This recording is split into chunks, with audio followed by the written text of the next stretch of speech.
Olá, meus queridos, estamos aqui para mais uma escola bíblica para você. Hoje, 24 de agosto, hoje nós estamos com a nossa escola bíblica e tenho certeza que você tem muita coisa para aprender, como nós estamos aprendendo aqui também juntos, né? A gente estuda e aprende, e depois a gente repassa, compartilhando o que nós aprendemos aqui.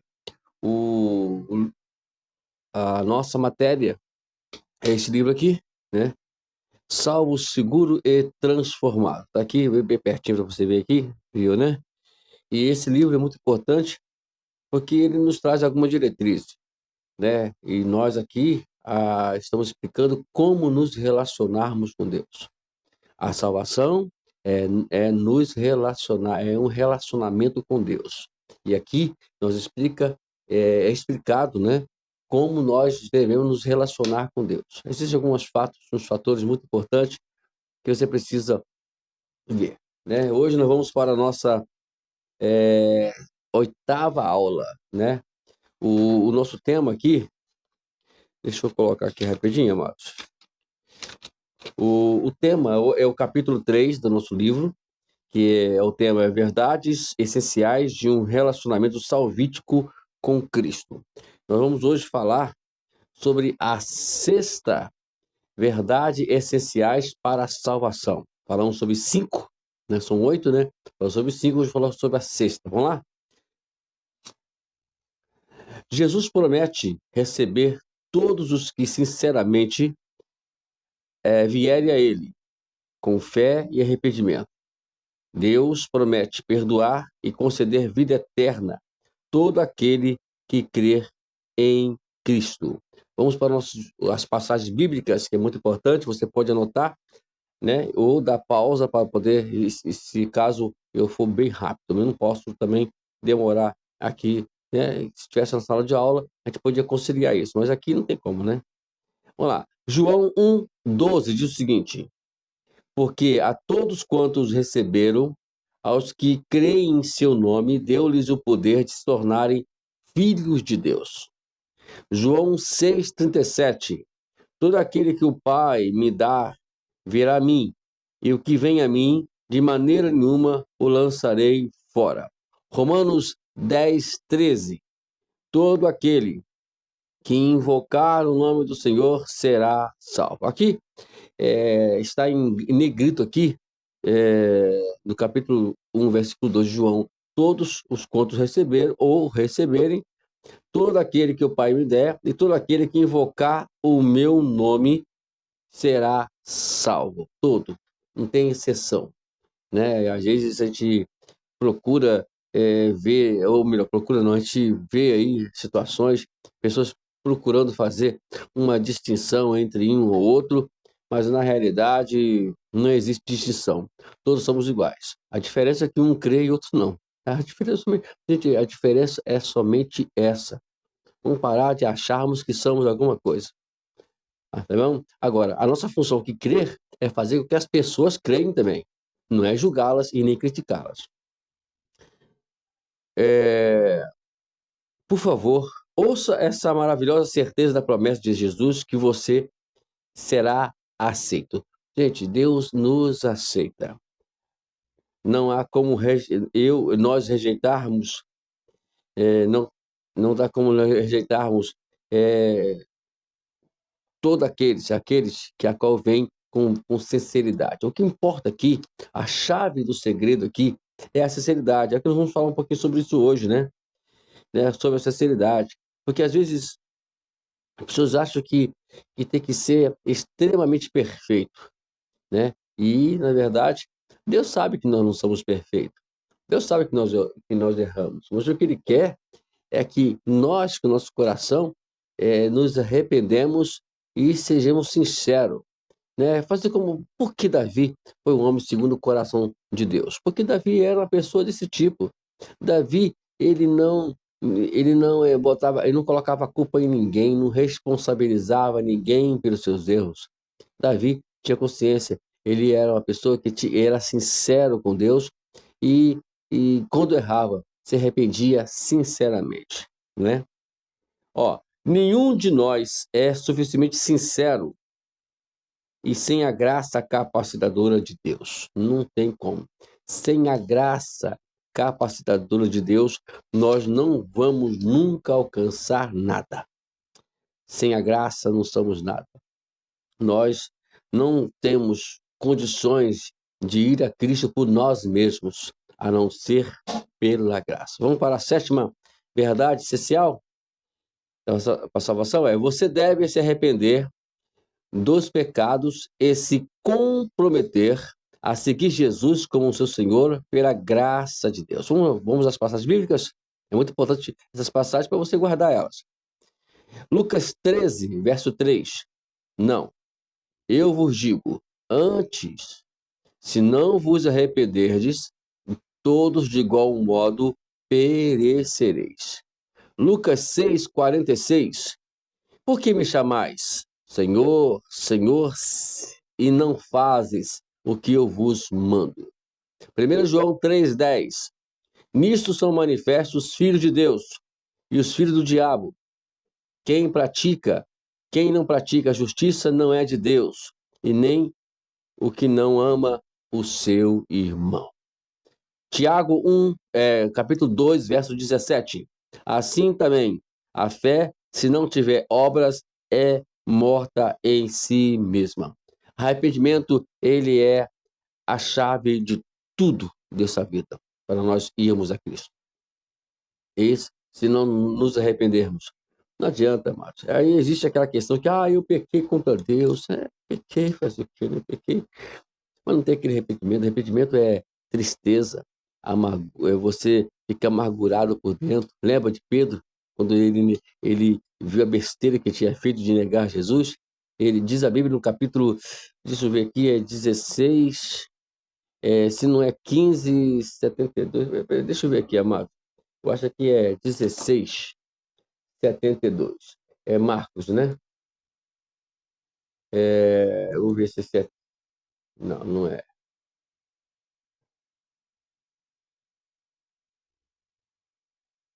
Assim. Tá. É 14,72. Olha só. No mesmo instante, o galo cantou pela segunda vez, então Pedro se lembrou das palavras que Jesus lhe tinha dito: antes que o galo cante 2 vezes, você me negará 3 vezes. E caindo de si, começou a chorar. Em outra versão, essa aqui é a versão NAA, em outra versão, não vamos ver a versão aqui da linguagem de hoje também. Olha só. Naquele mesmo instante, o galo cantou pela segunda vez e Pedro lembrou-se de que Jesus tinha dito: e antes que o galo cantasse 2 vezes, você dirá 3 vezes que não me conhece. Então Pedro caiu em si e começou a chorar. Vamos agora para NVT, uma tradução muito boa. Também fala a mesma coisa também. E na corrigida, eu não vou abrir aqui a corrigida agora. Eu posso até abrir a corrigida aqui, ver se eu tenho aqui. Tem. A corrigida. Deixa eu atualizar aqui. Pô, atualizou. Isso. A corrigida já dá uma alavancada legal para entender isso aqui, né? Aí diz que ele caiu em si e desabou a chorar. Então, em outra versão, que eu não lembro qual é ela agora, deixa eu ver aqui. A James, vamos ver a James, né? Vamos ver a James. Eu tenho aqui versão, aí, rapaz, tô metido em versão, hein? Tá. E percebendo o que fizera, caiu em profundo pranto. A ideia, mais ou menos, do que aconteceu ali é justamente essa: arrependimento. Ele chora amargamente, em uma outra versão, que não lembro qual que é agora no momento. Ele chora amargamente, impetuosamente, porque ele vê a besteira que tinha feito. Isso é arrependimento, né? Isso é arrependimento. Se o seu coração não tem pelo menos algum nível de arrependimento bíblico, olha só a notícia: não há salvação. Não há salvação. Nós lemos aqui Lucas 13, 3, né? De igual modo todos perecerão, se não se arrependerdes. Vamos lá? Naturalmente, gente, deixa eu deixar bem claro: não tem salvação. Gente, a coisa aqui é séria. É por isso que eu estou insistindo aqui, né? Eu falo para o pessoal da igreja para poder ouvir esse curso, para assistir esse curso, porque essa aula, né, dessa escola bíblica, porque é muito importante, está sendo importante para mim, né? Às vezes a gente, né, tem algumas incertezas, né? O pastor também tem essas incertezas deles, né? Só vocês não. E a gente vai lendo para poder a gente nos assegurar mais daquilo que nós lemos nas Escrituras Sagradas. É muito importante isso. Vamos continuar. Naturalmente, a profundidade e o entendimento da nossa entrega cresce à medida que amadurecemos em Cristo. É gradativo. Gente, vamos ir com calma. Não precisa a gente correr demais. Eu sempre falo, a pessoa que quer correr demais, ela vai acabar se machucando. Então vai devagarzinho, né? Por exemplo, eu estou 37 anos no Evangelho, né? Eu não conheço a Bíblia toda ainda, né? Não, tem partes na Bíblia que eu nem me ouso a explicar, porque eu conheço a Bíblia toda, né, irmão? Sabe? A realidade é essa. Ninguém vai me enganar, né? Aí eles vão pregar sobre um assunto, ó, tem nada a ver com esse assunto. Eu nunca preguei sobre isso não, mas isso aí é mentira. Não aconteceu, não. Não, ninguém me engana, não, meu irmão. Eu conheço toda a Escritura. Quando eu falo que eu não me ouso pregar em determinados assuntos, é porque merecem uma atenção maior. E nós temos que ter responsabilidade para fazer isso. É somente isso só, quero só deixar essa nota. Então, à medida que nós vamos nos aprofundando e vamos entendendo e vamos nos entregando e crescendo nessa entrega que nós estamos fazendo a Cristo, aí vai vir amadurecimento. Amadurecimento. Tem pessoas que se acham maduros. Olha, cuidado. Olha aí. Cuidado, os que pensam que são maduros. Né? Olha lá o que diz lá, 1 Coríntios 10, 12. Aquele que pensa que está em pé, olha que não caia. Né? Lê o contexto depois desse capítulo 10 de 1 Coríntios, você vai ver que por que Paulo falou isso. Olá. Pela falta de seriedade, muitos têm repetido uma oração de salvação rasa que não traz mudança no coração. Pior ainda, é que eles agora pensam que são salvos porque fizeram uma oraçãozinha e alguém lhes disse que eles eram cristãos. Na essência, eles agora estão presos em uma perigosa forma de engano. Os que pensam estar salvos quando não estão são mais difíceis de ser alcançados do que aqueles que estão inseguros. Fazer o quê? A pessoa acha que está salva, não precisa de nenhum negócio, né? Eu, particularmente, mano, estou aí, né? Tenho meus estudos, estudo bastante, leio bastante, mas mesmo assim, cada mensagem que se prega na igreja, né? Que ela tem falado comigo abertamente, né? Nós temos que ter humildade, né? Humildade. E achar que nós não precisamos de ninguém, precisamos muito. E eu preciso, né? E eu aprendo muito, né? Ultimamente estamos aí com alguns irmãos que estão nos visitando, nos dando essa honra de trazer mensagens para nós ali, de Deus, e eu tenho aprendido muito com eles. Então, vamos tomar cuidado para não achar que é só porque gente, vamos lembrar do que Jesus ensinou sobre a oração do fariseu e do publicano. Olha lá a diferença. Nós temos que tomar cuidado para nós não estarmos na categoria dos publicanos. Eu faço porque eu oro, porque eu dou, porque eu... Cuidado. Isso é muito perigoso, gente. Meu conselho, quando eu vejo pessoas fazendo isso, eu choro por dentro. Sinceramente, eu choro por dentro porque a gente está vendo que a pessoa está caminhando para o inferno e não para o céu. A fé envolve, pelo menos, um sentido básico de compromisso e entrega genuínos, né? Não tem. Se você não tiver um compromisso, né, com a coisa de Deus, com a palavra de Deus, com o conhecimento de Deus, com as coisas de Deus, aí fica complicado, né? Você não. O que você tem hoje se compromissando? Olha só, pessoas faltam culto aleatoriamente, chegam tarde na igreja, são irresponsáveis até para a leitura bíblica. Dizem que lê a Bíblia, mas não lê a Bíblia, né? E pegam a Bíblia aleatoriamente para falar. Cuidado, eu sei que alguns que estão me ouvindo podem estar incluídos nisso aí, né? Então tem que tomar cuidado, vamos estudar. Esses dias mesmo eu estava vendo o pastor é, Luciano Alves, aquele abençoado que sempre está pregando na nossa igreja. Ele agora está muito ocupado, ele não está podendo pregar na nossa igreja, não. Mas quem sabe aí, ele abre uma agendinha para a gente lá, né? Se tiver me ouvido aí, vai me matar.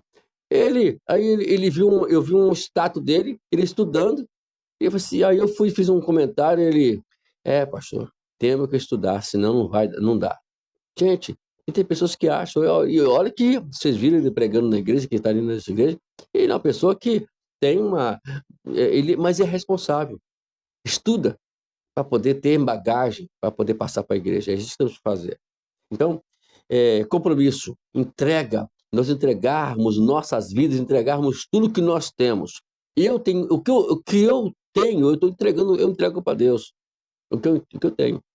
Às vezes, eu prefiro, às vezes, chega a ponto que até que eu boto a minha vida em risco para poder é, entregar para Deus e fazer aquilo que Deus me designou para fazer, tá bom? É assim mesmo. Vamos lá. Ao passo que nós não ganhamos a salvação por causa do nosso compromisso, a fé salvadora definitivamente significa que temos um desejo de seguir a Cristo diariamente. Bom, aí o que acontece? Aí vai acontecer que a gente vai eh, tem uma queda por aqui. Mas o que importa, né, é que você se arrependa e continue seguindo a Cristo diariamente, tá bom? Vamos para a nossa oitava verdade, a oitava verdade essenciais para a salvação. Deus certamente lhe dará um novo coração e a graça para mudar. Ah, se não fosse Deus, nós não vamos conseguir nada. É por isso, queridos irmãos, temos que orar, temos que nos consagrar, conhecer Deus nas Escrituras, não o Deus que se fala aí fora. Olha, tem aí umas pessoas que estão dizendo ensinando sobre um Deus que não é o Deus daqui. Não, o Deus daqui é o Deus que devemos seguir, o Deus que a qual designou os seus princípios aqui na sua palavra. O Deus que eles pregam aí fora, cai fora, cai fora. É anátema, como diz lá o apóstolo Paulo aos Gálatas, é anátema, sai fora, perigo. Vamos para as bíblicas. Nós temos aqui Ezequiel 36, verso 26 e 27. Também vos darei um coração novo, e porei dentro de vós um espírito novo, e tirarei da vossa carne um coração de pedra, e vos darei um coração de carne. Ainda porei dentro de vós o meu espírito, e farei que andeis nos meus estatutos, e guardeis as minhas ordenanças, e observais. 2 Coríntios 5,17. 2 Coríntios 5,17. Pelo que se alguém está em Cristo, nova criatura é. As coisas velhas já passaram, eis que tudo se fez novo. Se você não tem mudança, ou que não busca mudança, mas que ainda a mudança ainda não está visível, tudo bem. Vamos aqui com calma, como eu falei inicialmente. Com calma. Mas pelo menos está buscando a mudança, buscando crescer, buscando se desenvolver, se estruturar, se amadurecer. Bom, como é que é? Agora, aí você me respondeu que sim, Mas como? Eu queria saber. Ah, como poderia agora passar por essa câmera aqui agora e até você saber como é que você está amadurecendo. Eu quero saber, para poder saber, para avaliar que está dentro do princípio bíblico. Tem que cuidar. Então, uma turma de gente, uma geração hoje, irmãos, de pastores, obreiros aí, que infelizmente estão, né, nos envergonhando. Caro amigo, você não precisa se perguntar: será que eu posso mudar? Lembre-se, de que é Deus que vai mudá-lo. Não há ninguém tão ruim que Deus não possa dar um coração totalmente novo quando ele ou ela se volta para ele, em fé sincera.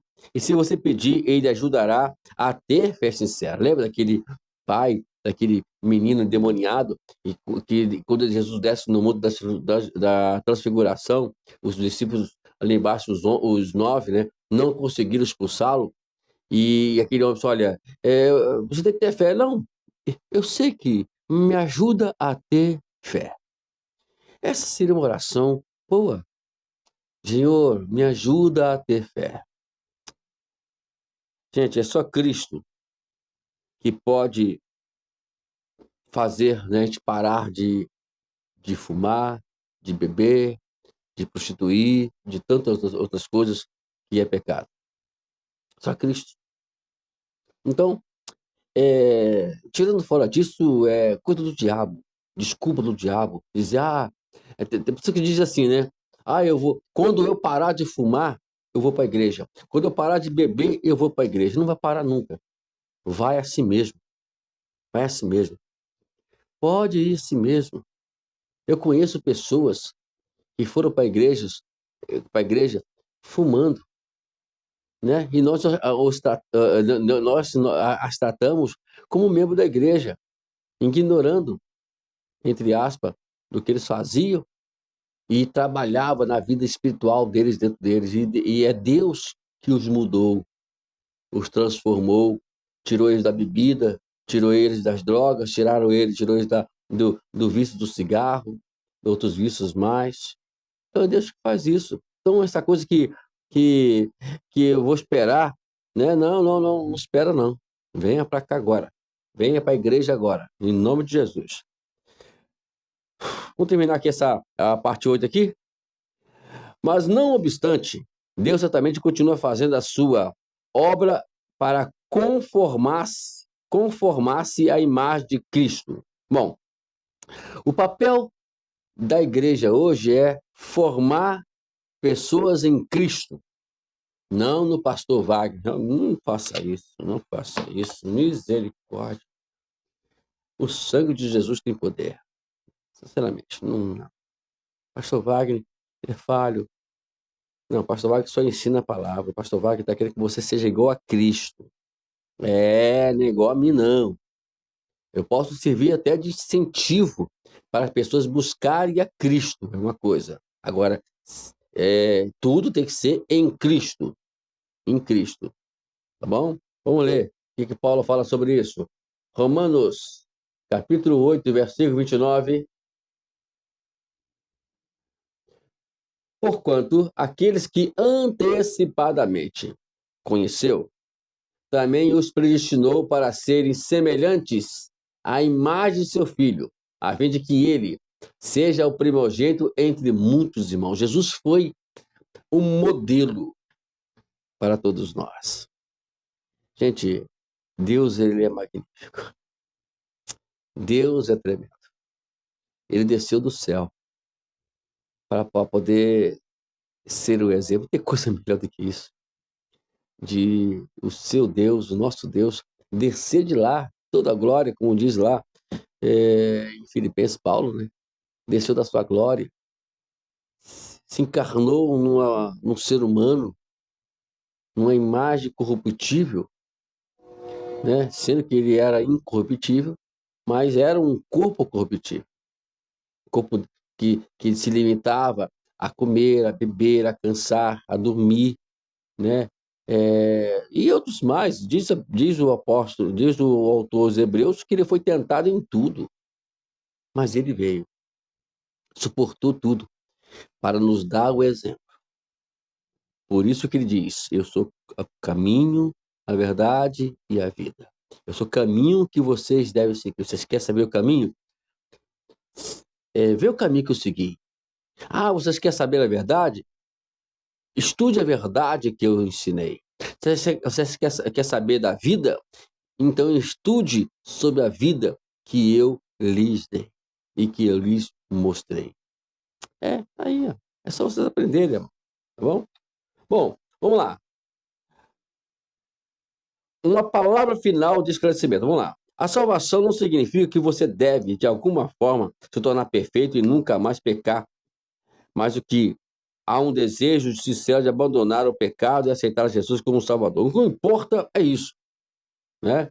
Ah, pastor, eu não largo cigarro, estou na igreja já há um ano, estou aqui cigarro, não aguento. Calma, a gente vai. É só oração, vamos orar, vamos orar. Deus vai mudar isso. Não é a igreja que vai mudar, não é o pastor Wagner, não é o pastor Mário, não é pastor fulano, ciclano, que vai mudar. Quem vai mudar é Deus. É Ele que vai mudar a nossa oração. Aquela palavra que uma vez salvo, salvo para sempre, ela é real. É, é bíblica. É bíblica. Uma pessoa salva, sinceramente salva, ela nunca mais vai se perder. É. Gente, alguém, alguém quer largar uma alegria estonteante, uma alegria que explode-nos por dentro de euforia? Quer? Ninguém quer perder essa alegria, essa satisfação. Então, a salvação é uma satisfação, é uma alegria, é a paz. E ninguém quer perder isso. E mesmo em meio a lutas, dificuldades, que você vê na história da igreja, é porque nós temos que ler a história da igreja para poder entender ela. E todos eles passaram porque eles tinham alegria da salvação, né?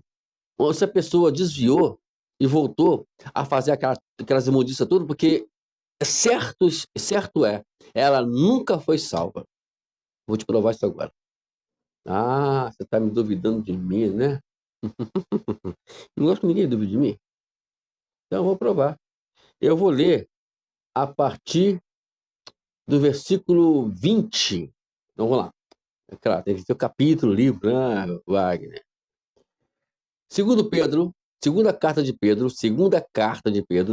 capítulo 2, versículo 20, 21 e 22. Se você quiser dar pausa, dá, mas eu vou ter que ler.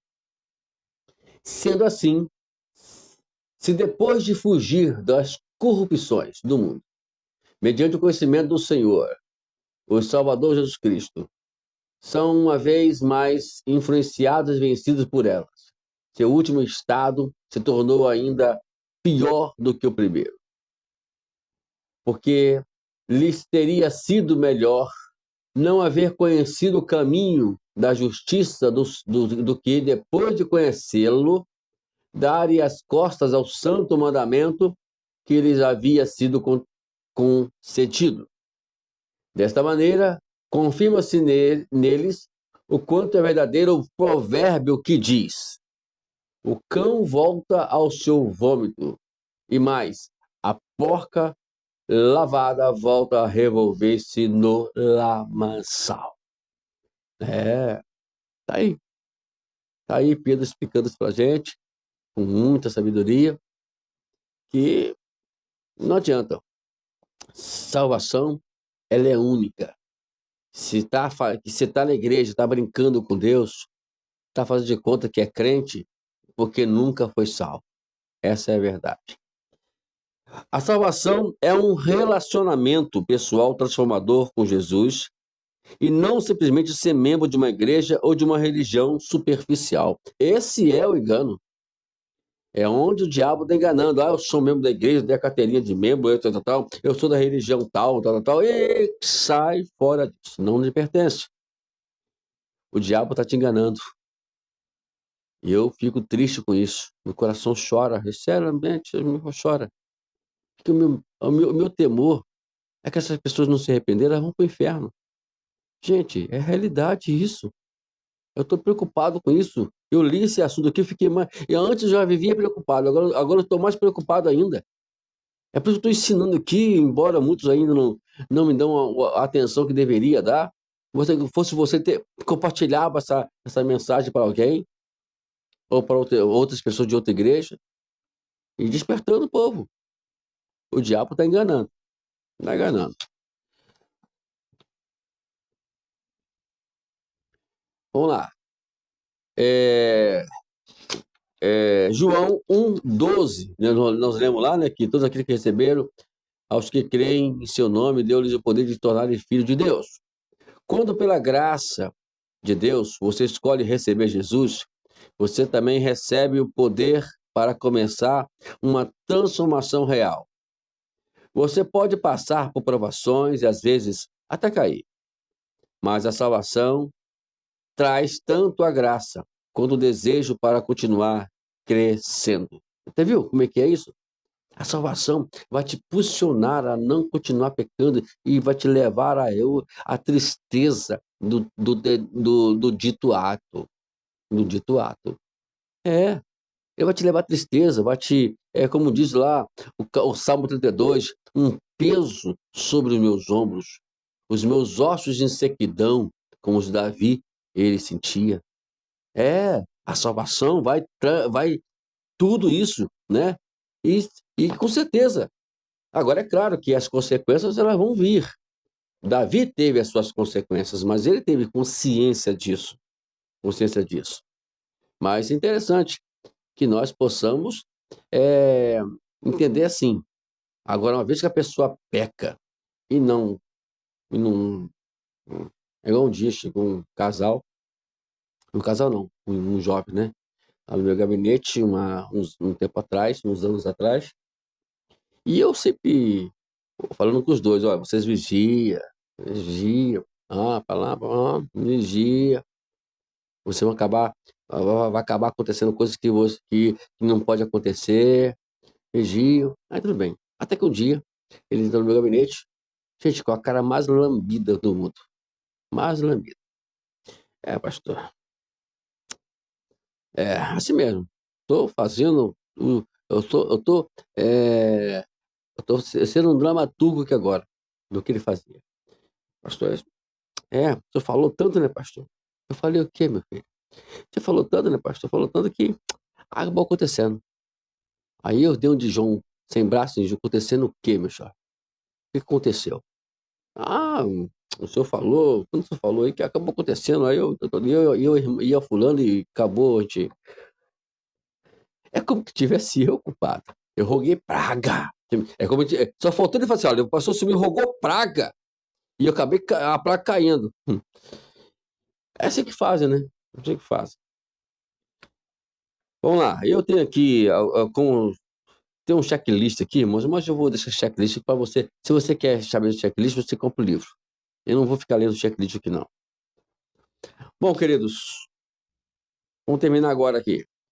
Não deixe que nada distraia você neste momento crucial. Se você pode marcar a afirmação, não deixe que nada distraia você, né? Vamos lá. Métodos principal é dar o seu método, isso fala de Satanás, né? O seu método principal é dar falsas ideias que se manifestam da seguinte maneira. Olha só as ideias de Satanás.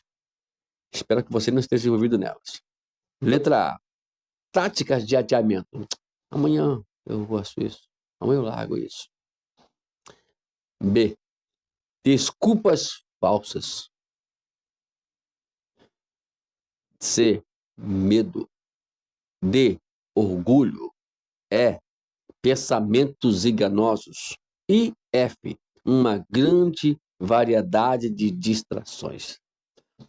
Quinta-feira agora, o nosso querido pastor João Carlos Delgado. Ele pregou sobre não fique na janela. Tá no meu canal aí, ó. Tá no canal aí, ó. Ele permitiu, ele autorizou e eu coloquei no canal a mensagem que ele pregou. Tá ok? Se quiser assistir a mensagem, ó, muito boa, hein? Não fique na janela. Jesus, o nosso ficou bonito o negócio lá.